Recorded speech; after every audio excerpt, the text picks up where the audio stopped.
Queridos, sejam todos muito bem-vindos nessa quinta-feira para lá de especial. Hoje eu trago para vocês meu ex-professor Jaderson Vieira, ele que é palestrante, empresário, está à frente da empresa Comunex, que presta serviços educacionais para concurso público, para Enem.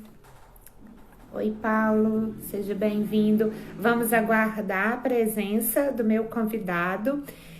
Enquanto ele não se faz presente, eu peço a gentileza, pessoal, para que vocês possam deixar os coraçõezinhos, porque o algoritmo do Instagram... Ei, Marcela, linda, querida, beijo para você, saudades. Mande os coraçõezinhos para mim, porque ele é muito importante para o algoritmo do Instagram notificar com mais exatidão os meus seguidores, os seguidores de quem dá o coraçãozinho, dos meus convidados. No caso, hoje é apenas um convidado e um ilustre convidado que já se faz presente. Vamos enviar o convite para que ele possa compartilhar educação no Brasil.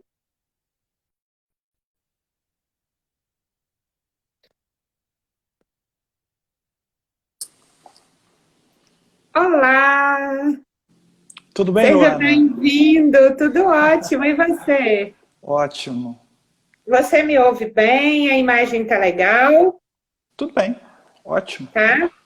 Pessoal que se Sim. faz presente, se tiver alguma interferência de som, tanto minha quanto do meu convidado, vocês vão falando conosco, porque às vezes a internet ela oscila um pouco.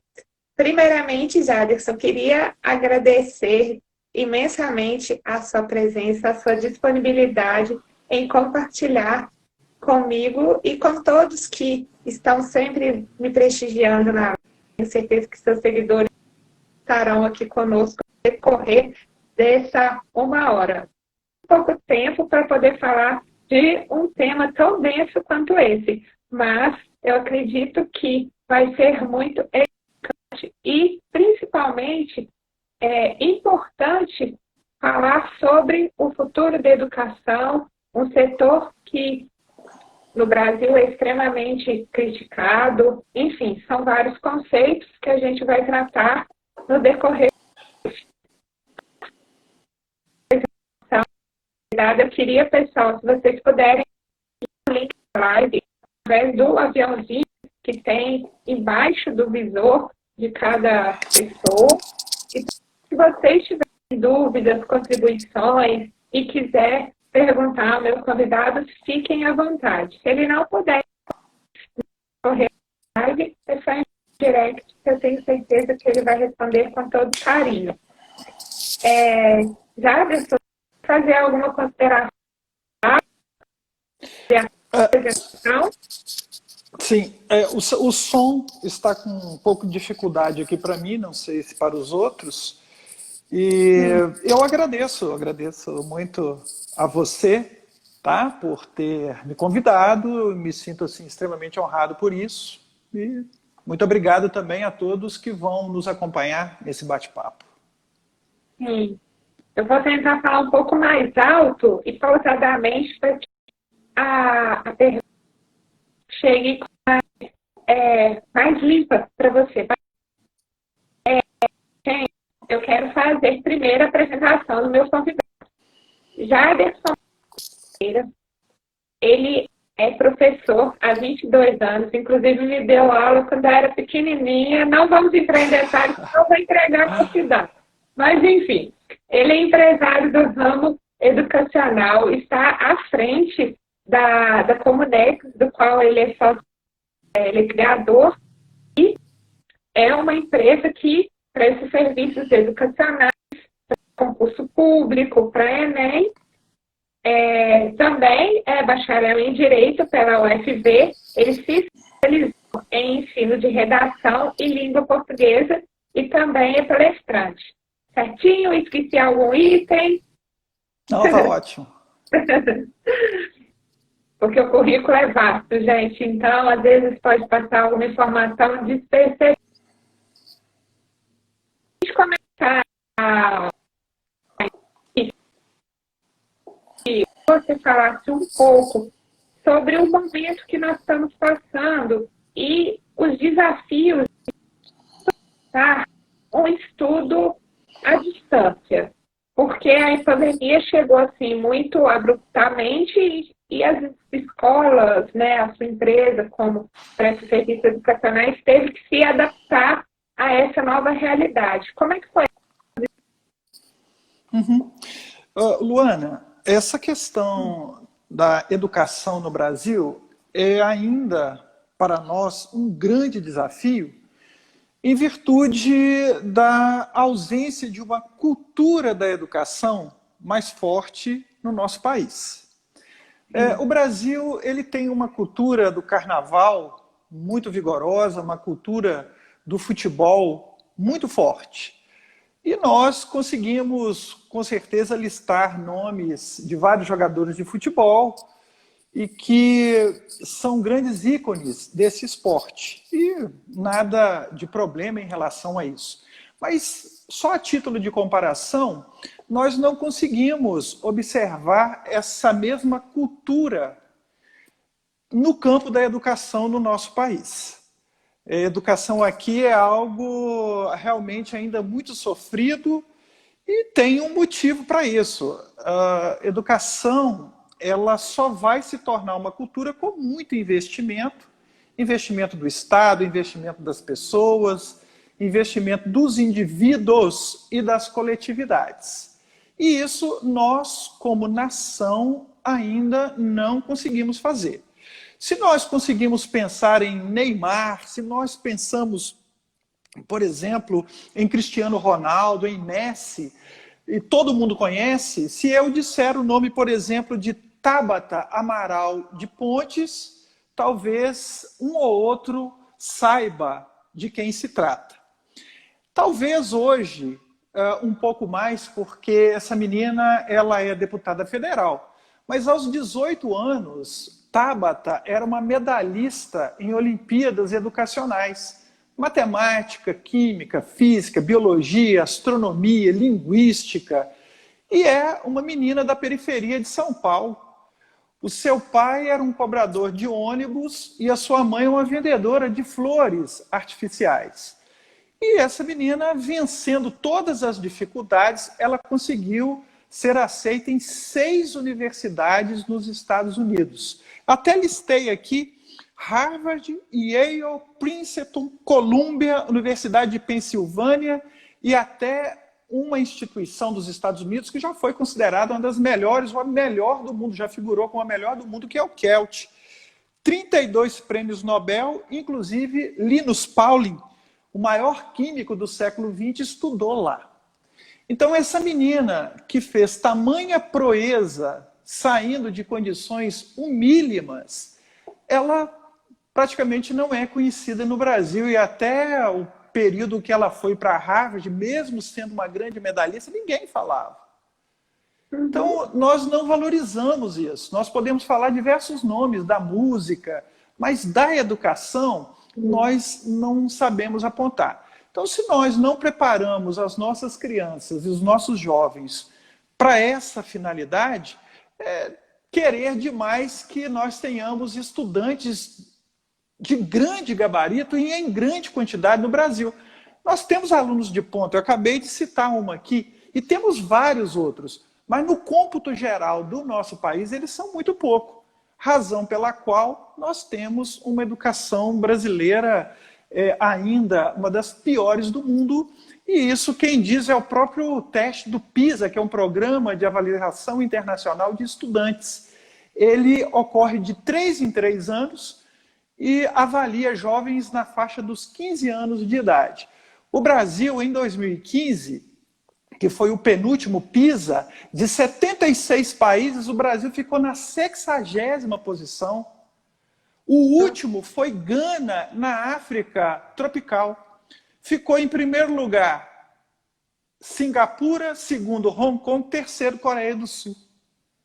O Brasil na 60ª posição, ou seja, 60. E isso é muito notável. Eu tenho aqui, Luana, uma revista muito interessante. Essa revista é de 2005. Olha a manchete. A Coreia fez, o Brasil pode fazer. Então, a Coreia, na década de 60, tinha renda per capita metade da brasileira. Na década de 60. Enfrentava uma guerra com a Coreia do Sul, era um país devastado. As crianças tinham aulas em barracos improvisados feitos de lona. Hoje, a Coreia do Sul ostenta a condição de país de primeiríssimo mundo, exportador de tecnologia.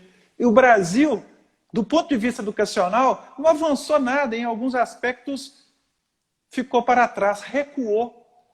Então, nós realmente temos um grande problema.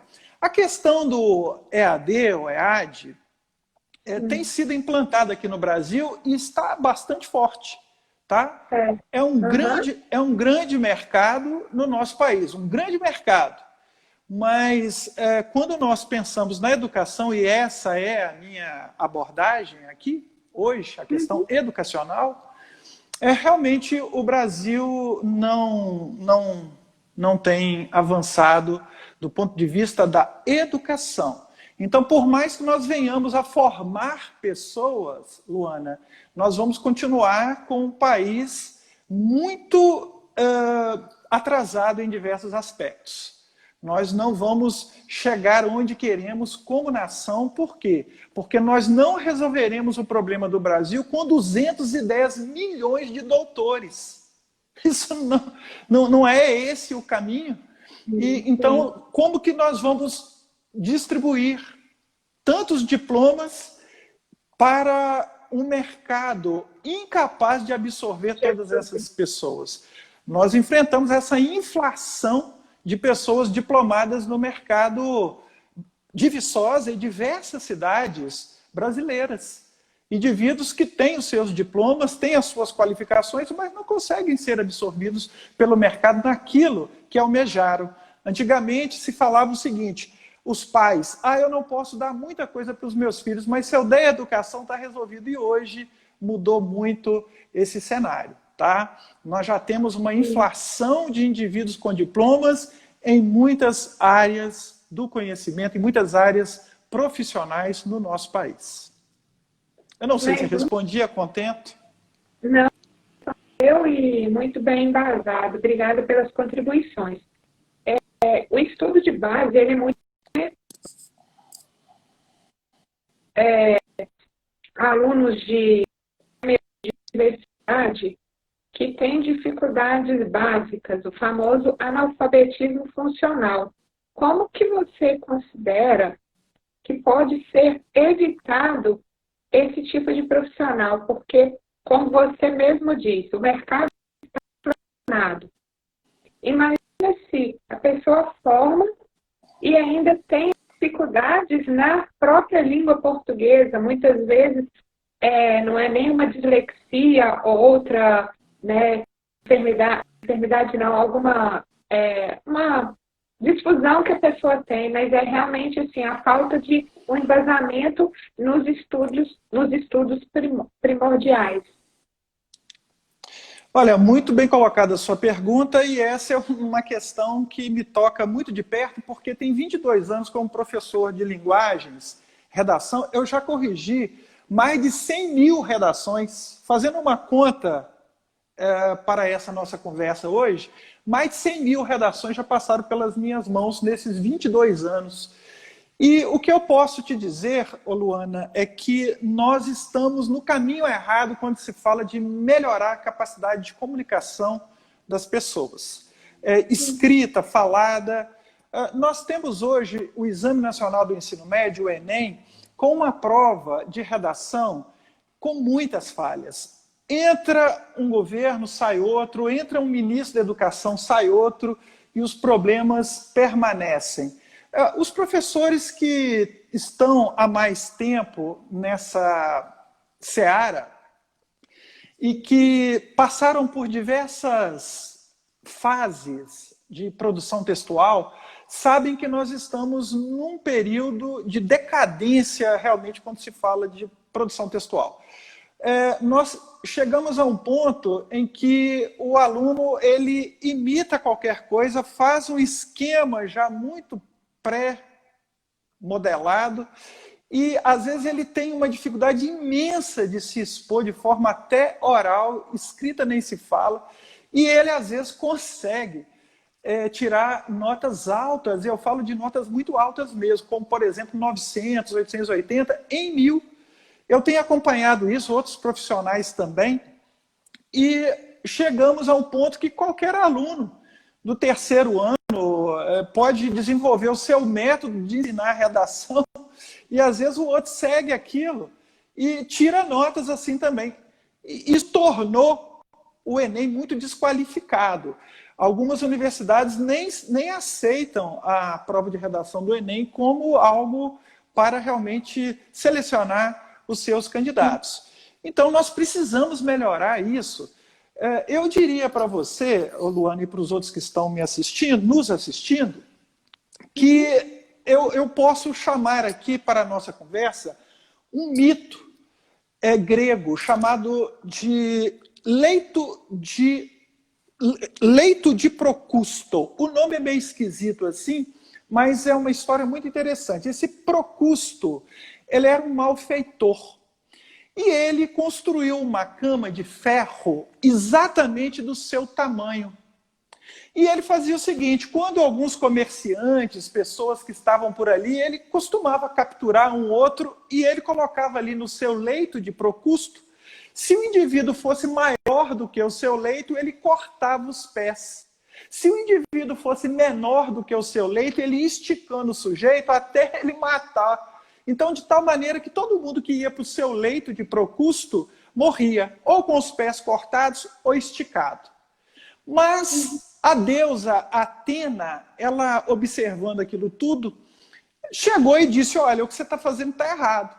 E ele tentou se desculpar, dizendo o seguinte, eu faço isso com o objetivo de igualar os seres humanos. Mas isso era mentira de Procusto, porque além desse leito exatamente do seu tamanho, ele tinha um outro leito de tamanho diferente. Dessa maneira, se o indivíduo coubesse exatamente no seu leito, ele levava para o segundo leito que ele mantinha escondido e cortava o indivíduo também, ou esticava o indivíduo também, se ele fosse do tamanho diferente. E aí, um herói chamado Teseu, ele não aceitou essa situação, chegou para Procusto, capturou Procusto, colocou Procusto numa cama e cortou os pés e a cabeça de Procusto. Então ele experimentou do próprio veneno. O que isso tem a ver com a nossa conversa? Isso tem a ver com a prova de redação do Enem, que é um leito de Procusto. O indivíduo ele tem que caber ali dentro. E isso tira do indivíduo partes essenciais dele, como, por exemplo, a criatividade, a inventividade, a capacidade de comunicação. Muitos meninos estão nem aí para isso mais. E o que me espanta, às vezes, que os pais também, às vezes, dizem o seguinte, olha, eu quero apenas que ele faça um modelinho para poder passar e entrar. Então, são situações realmente muito estranhas. Agora, essa cama de Procusto, quando o menino deita confortável nela, e ele cabe, ele vai para uma segunda cama, que é o mercado de trabalho, é o que você acabou de falar. Esse mercado de trabalho está percebendo isso e está cortando as pernas, a cabeça de quem não está sabendo se comunicar com eficiência. Porque com essas deficiências tamanhas no processo de seleção, olha, nós temos realmente um grande problema que cada vez vai se tornar mais visível. Olha, existem corretores excelentes no Enem, mas nós temos lá cerca de 8, 9 mil pessoas fazendo correção. E nós temos cerca de 5 milhões de redações a serem corrigidas. Então, nós que viemos de um processo diferente, de vestibulares, de redações, de experiências que a UFMG fazia, a Unicamp está fazendo diferente hoje, a UFV fazia diferente, o PASES, o Colune faz diferente, com muita eficiência, o Enem simplesmente jogou o negócio às traças. Então, realmente, nós precisamos corrigir isso. O nosso atual governo precisa pensar em como recuperar a vontade dos meninos de crescerem para poderem ser pessoas com boa comunicação, levando em conta que a comunicação já é algo intrínseco ao ser humano. E também que sirva de estímulo para os próprios professores da área, para que eles se sintam mais motivados a ensinar, porque do jeito que está, nós estamos ensinando aí o aluno a deitar na cama de procusto. Então, realmente é um grande problema, o mercado tem percebido isso, e as pessoas que têm mais consciência e querem mais vão ter que buscar os meios para isso. Ok? Sim, eu entendo na sua.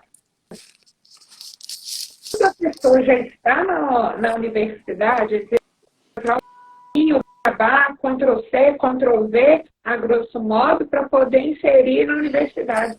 Chega lá, sentindo dificuldades, e em algumas universidades, sejam elas privadas ou públicas, elas não possuem disciplinas como língua portuguesa em massa, como oratória, como empreendedorismo, até gostaria de falar, que presente não sei se ele ainda está, que é um grande incentivador dessa disciplina, porque o mercado de trabalho ele é altamente competitivo e ele não só procura o profissional do técnico, do beabá, mas aquele que tem as soft skills, que muitas vezes a universidade não incentiva.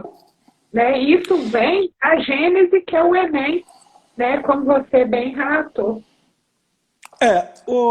Luana, muito bom, muito bem colocado. Veja bem, eu vou me permitir entrar num detalhe do que você falou. A universidade, ela realmente tem algumas falhas. Eu sou formado em Direito aqui pela UFV, eu já fiz letras, embora eu não tenha concluído. Eu vejo o seguinte, nós estamos na era da comunicação, tá? O indivíduo que tiver boa vontade, ele está hoje diante de uma oportunidade ímpar no contexto histórico da humanidade. Tudo você encontra. O que a pessoa tem que saber é separar o joio do trigo. É o que nós chamamos de ter capacidade epistêmica, ou seja, a capacidade de aferir, de verificar se uma informação que nos chega, ela é verdadeira, ela tem conteúdo ou não. Então, sem essa capacidade epistêmica, sem essa capacidade de análise, as pessoas vão sempre continuar a tomar informações inverídicas, fake news, ou informações de conteúdo histórico, filosófico, sociológico, equivocados, e ela não sabe que está buscando uma informação e que aquela fonte não é boa. Então, nós estamos numa época de muita facilidade de acesso à informação, mas de pouca capacidade epistêmica das pessoas, de quem acessa, para saber se aquilo está certo ou errado. Agora, há algo muito interessante. Quando nós falamos a universidade não investe, ou isso ou aquilo, nós estamos nos esquecendo, às vezes, de algo fundamental. O indivíduo. O indivíduo, Luana. Porque o indivíduo, ele não é um quê, ele é um quem. Ele é um sujeito.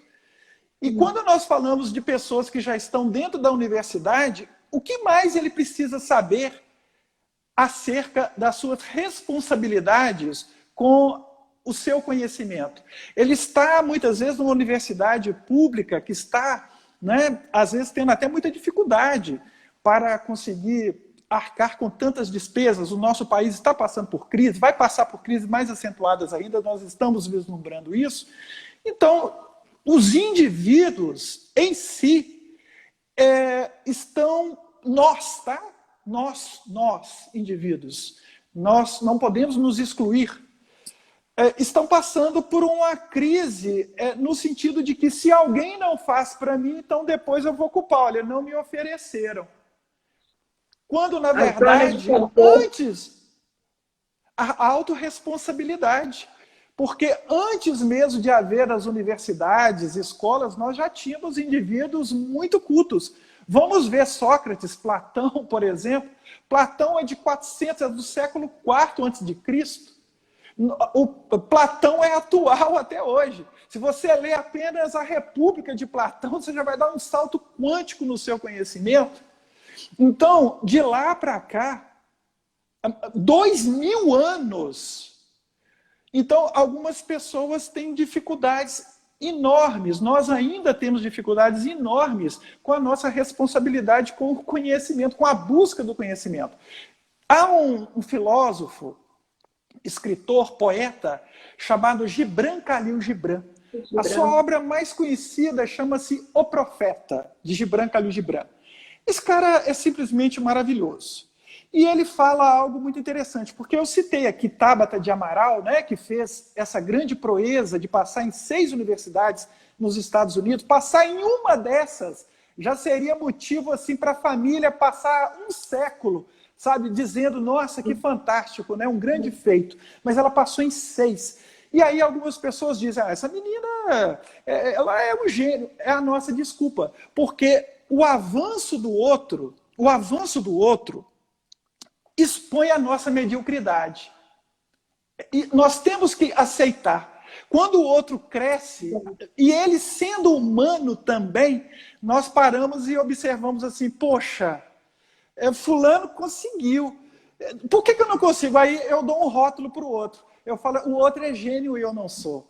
O outro teve oportunidades e eu não tenho. Como se as pessoas que fizeram sucesso, que marcaram época, que foram consideradas gênios ao longo da humanidade, não tivessem passado por dificuldades. Todos passaram.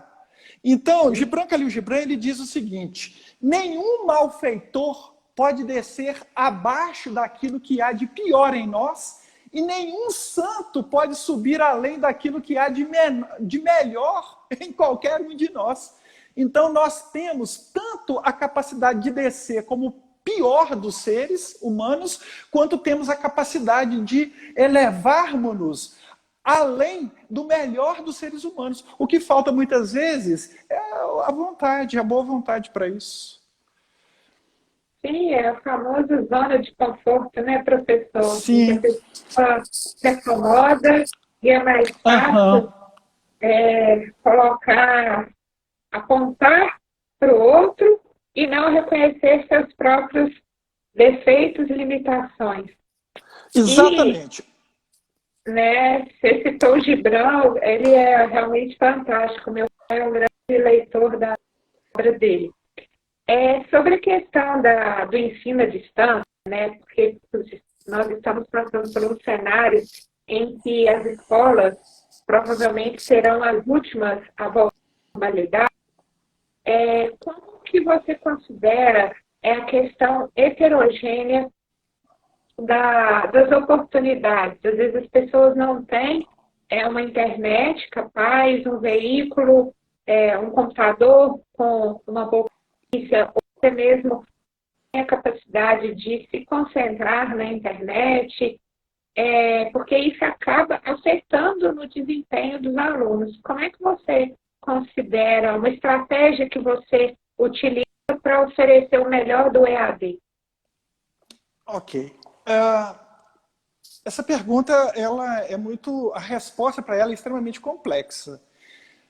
O artigo 227 da Constituição Federal vai dizer o seguinte, é dever da família, da sociedade e do Estado assegurar à criança, ao jovem, ao adolescente, ao jovem, com absoluta prioridade, o direito à vida, à alimentação, à convivência familiar e comunitária, à educação. Veja bem, isso está no artigo 227 da nossa Carta Magna.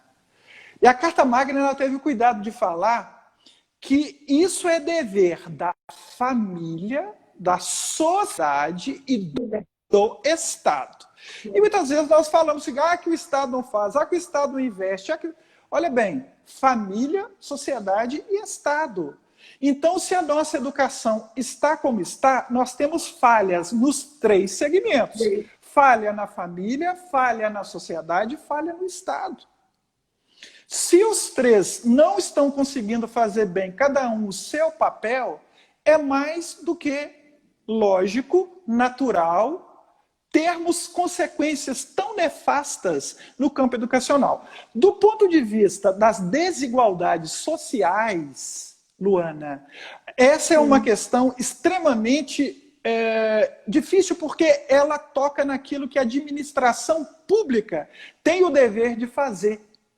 Na esfera federal, com as escolas federais, universidades, na esfera estadual, com as escolas estaduais, e municipal, com as escolas municipais. Tá? Agora, nós vemos que mesmo nas escolas municipais, naquelas regiões mais descentralizadas, ou então nas cidades, essas são muito pouco utilizadas também. Muitos rapazes e moças, crianças vão, mas não tem nenhum ímpeto de aprendizagem, não tem nenhuma vontade de aprender. Eles vão ali mais por uma questão de encontro entre os colegas e aproveitam muito pouco. Ou seja, se o indivíduo não faz sua parte, a família não faz sua parte, a sociedade não monitora, não se preocupa também, ou se preocupa pouco, e o Estado investe mal e não monitora, a consequência não pode ser outra. Nós temos uma escola, algumas escolas estaduais aqui em Viçosa, temos municipais e temos a Universidade Federal, e dentro da universidade, uma escola federal que é o Colune. Olha a disparidade entre um Colune que tem uma ótima estrutura, faz um exame de seleção dos seus alunos, e escolas que estão muito mal preparadas para recepcionar esses alunos em diversos aspectos. Então, mesmo aqueles alunos que não estão tendo oportunidade, tanto quanto os outros, as oportunidades que têm também, às vezes, deixam passar, não aproveitam. Essa questão de não ter acesso à internet nos bairros mais pobres, nas regiões mais pobres, essa é uma questão governamental de alta magnitude. É preciso investir em tudo isso. Mas é uma política de governo, é uma política de Estado, porque nós, como escolas privadas, nós temos muito poucos recursos para auxiliar nisso. Nós conseguimos dar bolsa para um menino carente, um menino que tem bom desempenho, eu faço isso, as outras escolas de Viçosa fazem isso, outros colégios, de qualquer lugar, eles fazem isso, nós temos, mas nós não conseguimos fazer isso em alta escala, em grande escala, a ponto de solucionar o problema. Então, esta é uma questão de cunho estatal e aí esbarra nas políticas públicas. Isso é algo para ser pensado aí com os nossos homens públicos, dignos homens públicos, que devem pensar no futuro deste país. Estão...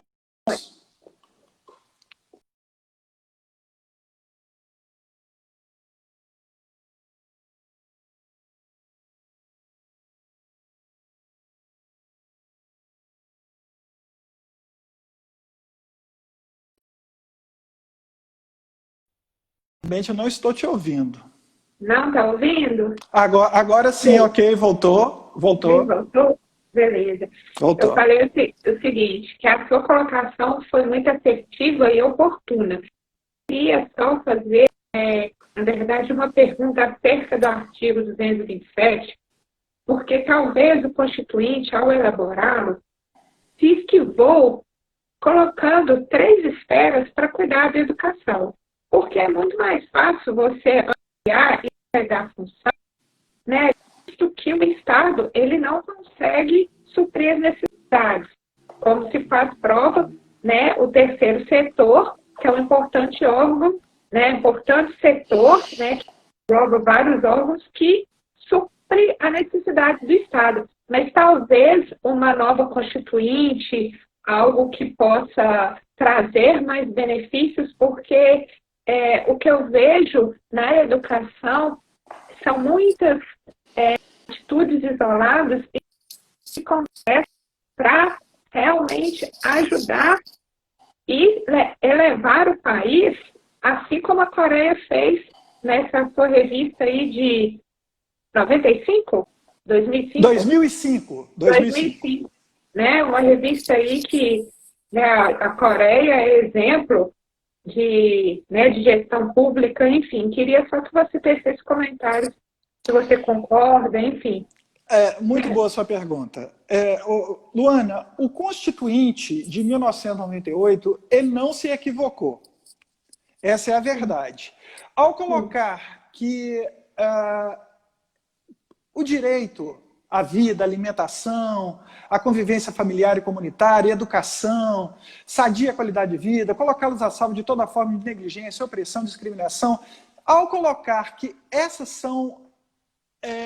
isso está no âmbito da família, da sociedade, do Estado, ele quis mostrar que todo mundo tem que participar da formação de crianças e jovens. Outro ponto muito importante para nós considerarmos, que às vezes nós nos esquecemos, é que nós vivemos numa democracia. O termo demo quer dizer povo, e cracia quer dizer governo.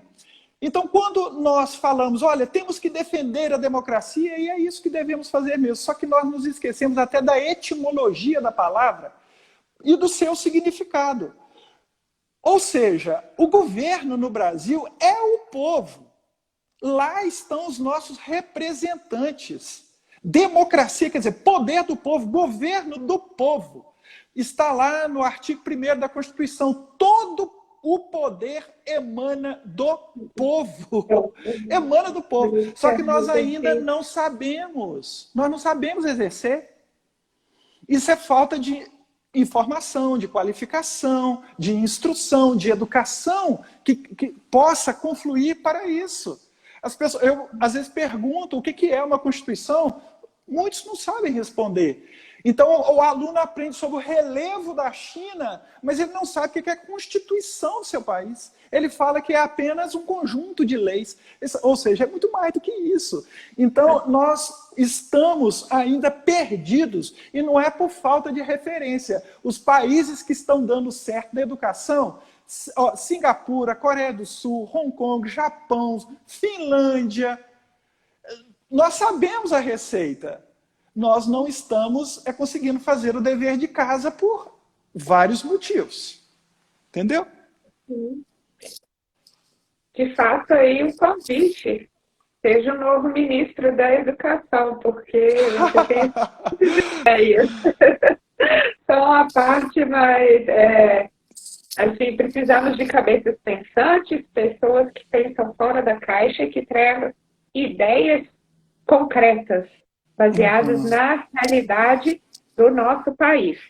E sobre a questão das competências profissionais, socioculturais, muitas vezes elas não se comunicam da forma devida para que o aluno tenha um desempenho satisfatório. Você, como gestor, né, da Comunex, como é que está vendo esse atual cenário? Quais que são os seus desafios, as suas perspectivas enquanto professor?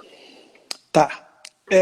Veja bem, eu como diretor da Comunex, eu participo com muita frequência dos processos seletivos de quem queira trabalhar aqui.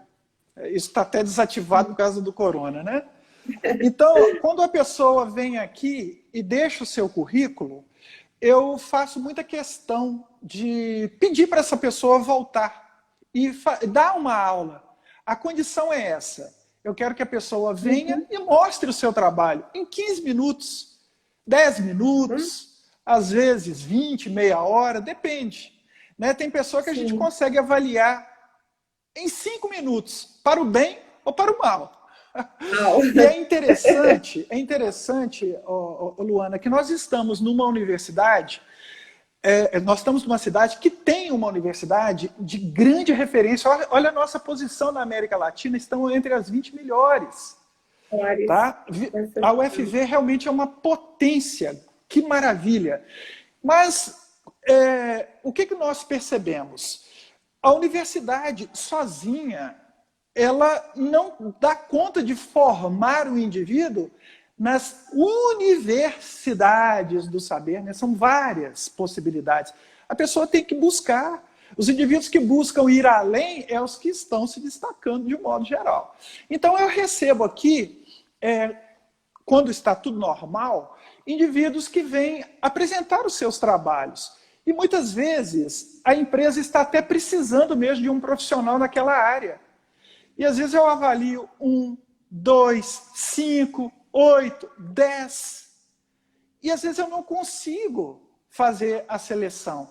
E às vezes são pessoas realmente que já têm a graduação numa área específica, tem o mestrado. E às vezes tem até o doutorado. Mas está faltando alguma coisa ali. A gente conversa com o sujeito, fala, olha, você está bem nisso, nisso. A gente procura até ajudar. Por quê? Porque a formação acadêmica, ela te dá um respaldo, vamos dizer, te dá uma qualificação que não é uma qualificação tão completa. E o mercado de trabalho, ele está buscando certos perfis. Às vezes o profissional ele chega e fala assim, mas se você não me der a primeira oportunidade, então como é que eu vou aprender? Mas não é assim, o mercado ele não faz esse tipo de favores. Porque o mercado também está numa luta para se manter. E ele precisa ter critérios. Né? Então, nós observamos que as universidades estão fazendo o possível, a gente vê o empenho, né, para formar bem, mas nós estamos tendo um grande problema. Nós estamos tendo, como conversamos ainda há pouco, uma forma de ingresso com muitas falhas. Com muitas falhas. Então, isso democratizou muito o acesso, mas nós temos tido problemas, sim, quando a gente vê o indivíduo saindo, tentando o mercado de trabalho. Agora, tem pessoas que se destacam mesmo. Eu já tive aqui professor que estava no final da graduação e que veio aqui, se tornou professor ainda no final da graduação, e era um sucesso. Tá? Nós temos profissionais de altíssimo gabarito, formados aí pela universidade. Mas nós estamos falando, né, do problema. Interessa-nos aqui, neste momento, tentar ajudar nessa questão dos problemas. Tá? E ao ingressar na Comunex... inteligência emocional, deixa eu só fechar, né, que me ocorreu aqui. Muitos estão precisando de um pouco mais, assim, uma inteligência emocional, capacidade de automotivação, persistência, resiliência, às vezes assim, uma coisa chamada humildade, que cabe, né, também. Então, nós precisamos, os profissionais têm que buscar, tem muita coisa aí na internet, mas é o que eu falei, tem que saber separar o joio do trigo. Tá? Capacidade epistêmica. Pode falar, desculpe. Não, claro, não, a live é toda sua. Eu vejo, né, você tocou no ponto crucial, que é a inteligência emocional. Muitos profissionais não têm jogo de cintura e não conseguem lidar bem com o mercado de trabalho, visto, né, a alta competitividade e a pressão que o mercado traz. Como é que você considera os processos de trainee tão comuns, né, e que elevam, né, os profissionais para grandes empresas multinacionais? Você aí na Comunex também prepara para processo seletivo de trainee? Não, nós não damos essa preparação aqui. Mas nós temos muitos casos de profissionais que trabalharam aqui conosco e que avançaram muito em termos de conhecimento e hoje podem encarar qualquer situação do ponto de vista das exigências do mercado da educação. Nós temos profissionais realmente muito gabaritados. Tanto que a Comunex é muito observada nesse aspecto. Muitos profissionais nossos estão em diversas escolas, diversos colégios aqui hoje, porque nós conversamos, nós ajudamos, nós deixamos a pessoa encontrar o seu jeito e vamos ajudando sem interferência. Porque uma coisa é você ajudar, outra coisa é você interferir. Às vezes a pessoa se descobre como um professor. Olha só que interessante, eu vou abrir mais um caso aqui, porque eles são muito bons para esclarecer. No Brasil, se você chegar numa sala de aula de terceiro ano, no ensino médio, os meninos então estão assim, já decidindo a sua vida profissional, né? Eu vou ser médico, eu vou ser dentista, eu vou ser engenheiro, nessa área, pedagogo, tá? Vou ser advogado, vou ser juiz. Se você chega numa sala e pergunta assim, quem aqui dentro dessa sala 30, 40, 50, 60, 200, depende do tamanho da escola. Quem aqui dentro dessa sala quer ser professor do ensino fundamental e do ensino médio? Você vai ver que ninguém levanta a mão. Ou então, um ou outro vai levantar a mão, mas isso é muito raro alguém levantar a mão. Ninguém quer, Luana. No entanto, não obstante essa realidade, os professores aparecem depois. Eles estão dando aula no ensino fundamental, no ensino médio. Por que que isso acontece? Muitas vezes o indivíduo tentou o mercado, ele precisou de uma atividade remunerada, a situação ficou mais complicada, agora é um indivíduo adulto, ele quer ter a sua independência financeira e ele então encontrou na docência uma oportunidade para isso. Muitos estão na docência e não gostam, tá? Estão porque precisam, mas outros entram às vezes até realmente necessitando e acabam se encontrando como professores, tá? E nem sabiam que poderiam dar certo nisso. Mas isso é muito bacana, muito interessante. Mas, ao mesmo tempo que aponta para algo positivo, aponta para outro negativo. Por que as pessoas não querem ser professores aqui? É porque é mal remunerado, é porque eles não são vistos como profissionais de grande referência. Eu falo professor de ensino fundamental e médio, que são aqueles que preparam para tudo, né?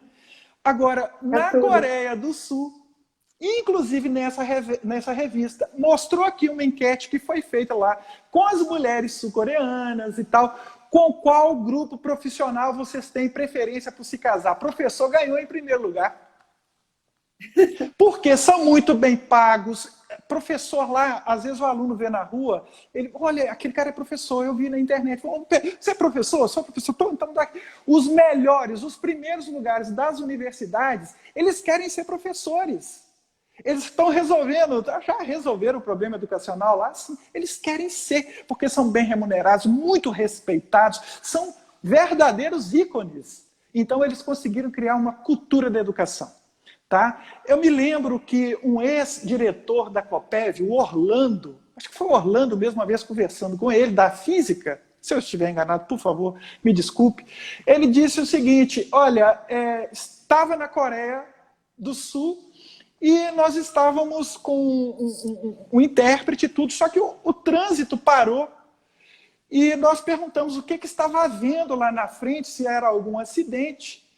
E o intérprete perguntou e o motorista disse o seguinte, não, hoje é dia de prova numa escola ali na frente. E quando é dia de prova não pode passar carro na frente, o trânsito tem que ser desviado. Olha isso. Nós já tivemos Enem aqui no Brasil, que coincidiu com o final de campeonato brasileiro de futebol. Os meninos estavam fazendo prova e os buzinaços na rua e foguete. Dá para levar a sério? Então, nós temos um grande problema. Nós temos um grande problema que é a falta da cultura da educação.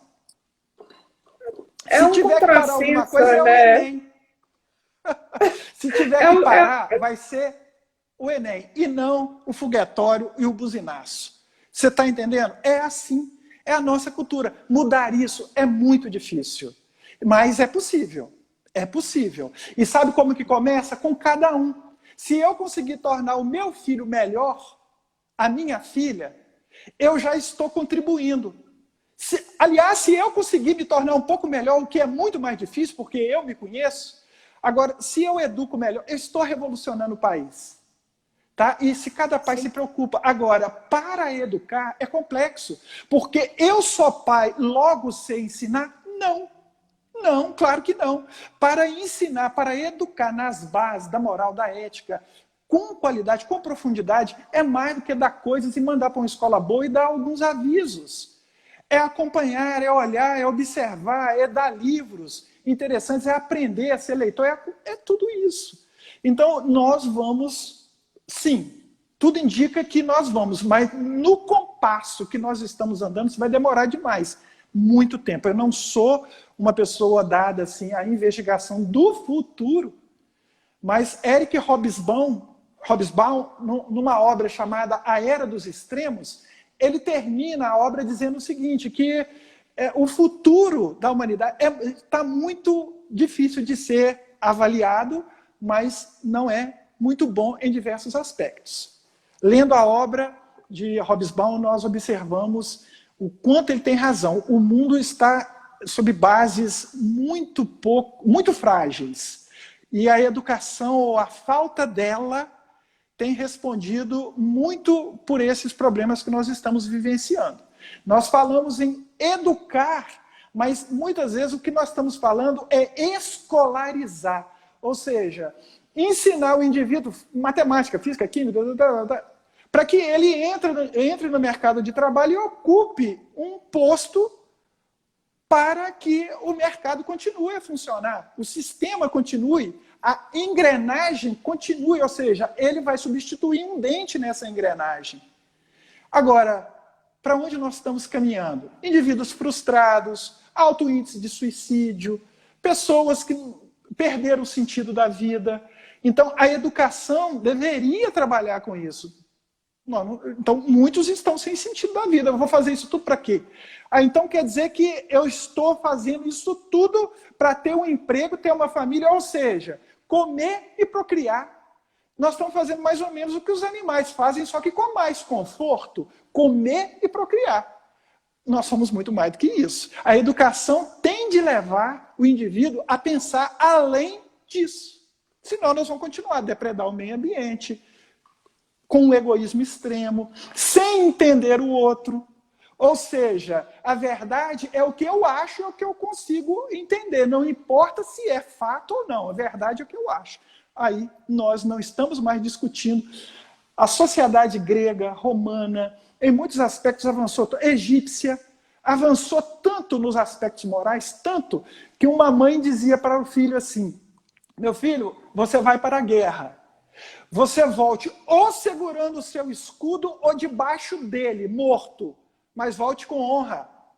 Então a honra estava acima da própria questão da vida. Hoje eu vejo gente chegar no cursinho e falar assim: ensina meu filho apenas a fazer qualquer coisa para ele tirar nota boa, para ele entrar, depois ele resolve. Então nós perdemos o senso da responsabilidade. Em muitos casos. Olha bem, eu estou falando do ponto de vista coletivo como um educador. Coletivo, isso serve sobretudo para mim. E o maior exemplo vem de casa. Eu te conheço um pouco, eu sei que você tem, né, seus filhos e são excelentes pessoas e tudo assim vem com os valores de dentro de casa. A escola, ela auxilia, mas todos esses princípios e virtudes nos é ensinado e espelhado pelos nossos pais. Isso que você falou é muito importante e corrobora com o artigo 227, quando o Constituinte disse que a educação ela se perfaz por 3 eixos, que são, que você falou, a sociedade, a família, pais, a sociedade, né? E o Estado. As famílias, isso, justamente o tripé, para que né, a educação seja de fato efetiva. Mas estamos bem perdidos ainda em relação. Os 3 níveis estão bem perdidos. Família, porque nós, os pais, estamos passando mais ou menos aquilo que nós recebemos e nós damos uma certa continuidade. No século XIX, um sujeito chamado Hipólito Taine, ele dizia que o ser humano era produto da carga genética do momento histórico e de um outro fator, da carga genética, momento histórico e do meio onde ele nascia. Ou seja, era uma espécie de determinismo. Depois nós tivemos um camarada chamado Émile Durkheim, que falou sobre o fato social, que o indivíduo ele é, de alguma forma, levado a fazer o que ele faz por impulso do fato social, que age sobre ele com exterioridade, age sobre ele com generalidade e exterioridade. Ou seja, leva o indivíduo a fazer o que ele faz. Ou seja, também é uma forma de determinismo. Ou seja, eu sou produto do meio. Carl Gustav Jung, ele fala dos seus arquétipos, tá? Já dentro da psicologia. ele fala dos arquétipos, ou seja, nós herdamos algo da sociedade que vem através de um tal inconsciente coletivo dele e nos leva a fazer boa parte do que nós fazemos. Nós não vamos discutir a assertiva dessas colocações desses grandes estudiosos, mas um fato nós podemos levantar aqui. O indivíduo, por mais que ele seja levado pelo meio a fazer algumas coisas, por mais que haja um arrastamento do meio, esse arrastamento ele não é absoluto, porque muitos deram testemunho de agir em desconformidade com o meio, por pior que fosse. Vamos dar um exemplo? Por exemplo, o Joaquim Maria Machado de Assis. Joaquim Maria Machado de Assis, o nosso Machado de Assis.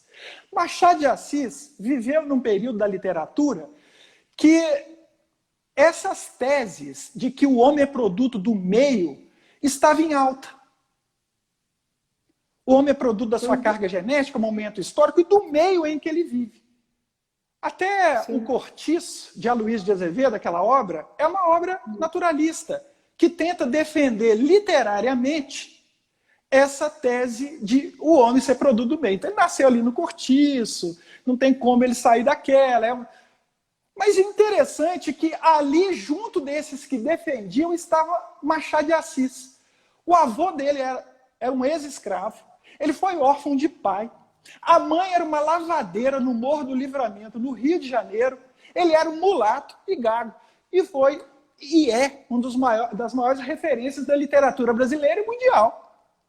Estava ali um cara que nasceu no meio totalmente adverso, dando testemunho. O fato estava ali. Aos 18 anos, ele já discutia com os altos literatos da época questões difíceis, era simplesmente fantástico. Alguns dos seus biógrafos dizem que ele foi até o 3º ano, outros dizem que foi até o 4º. Ele levava os docinhos da mãe para ficar vendendo na porta das escolas. Presidente da Academia Brasileira de Letras. Então, como que nós somos produtos do meio? Se nós aceitarmos essa tese, então nós vamos ter sempre uma justificativa. E outra, essa pandemia do coronavírus é uma justificativa, tanto para o indivíduo falar, olha, não deu para fazer, porque também o mundo nunca viveu um negócio desse. Por isso que eu não estou estudando, por isso que eu não estou indo, por isso que eu estou fazendo, estou acontecendo. E outros vão dizer o seguinte, né, agora é hora de ir. Então, o fato é um só. Pandemia do coronavírus. Como eu vou reagir a isso? Eu vou me abater? O que eu vou fazer? Isso depende de cada um. É lá dentro. É claro que nós somos seres muito sensíveis. Claro, os jovens são muito sensíveis. Mas nós não podemos nos esquecer que este mundo sempre viveu desafios terríveis. O que era o mundo no período clássico? Um povo submetendo o outro à escravidão, guerra de todos contra todos. O que foi na Idade Média? O que foi nos nossos tempos? Por exemplo, em 1914, 18, nós tivemos a Primeira Guerra Mundial. 40 milhões de pessoas morreram. Nós tivemos a Segunda Guerra Mundial. Segunda Guerra Mundial, de 39 a 45. Nós tivemos cerca de 45 a 60 milhões. Por que dessa? É porque alguns falam 40, outros falam 60, 70, sabe? Então os pesquisadores se divergem. Então vamos colocar uma média. Cerca de 45 milhões de pessoas morreram na Segunda Guerra Mundial. E nós continuamos a perseguir um modelo de vida calcado no que nós conhecemos. Vamos comprar, vamos fazer, vamos... E passamos isso para os outros, né? Para os filhos. Então o nosso modelo tem que ser revisto. É porque já está acabando, falta 1 minuto. Eu só queria encerrar com uma frase. Sejamos autores da nossa própria história e não vítima dos problemas. Busquemos sempre a evolução pessoal e profissional. Jaderson, muitíssimo obrigada pela oportunidade. Foi sensacional. Pessoal, amanhã eu recebo a Lucimar. Ela é pedagoga, terapeuta lá de Guarani. Jaderson, faltam 28 segundos. Deixa um abraço para o pessoal. 25. Tá. Pode deixar suas considerações finais. Muito obrigado. Luana, parabéns pelo seu trabalho, altamente qualificado. Você, assim, uma aluna, né, que deu super certo. Olha só que maravilha, uma honra para mim, tá? Estar conversando com você nesse trabalho tão fantástico, tão fantástico.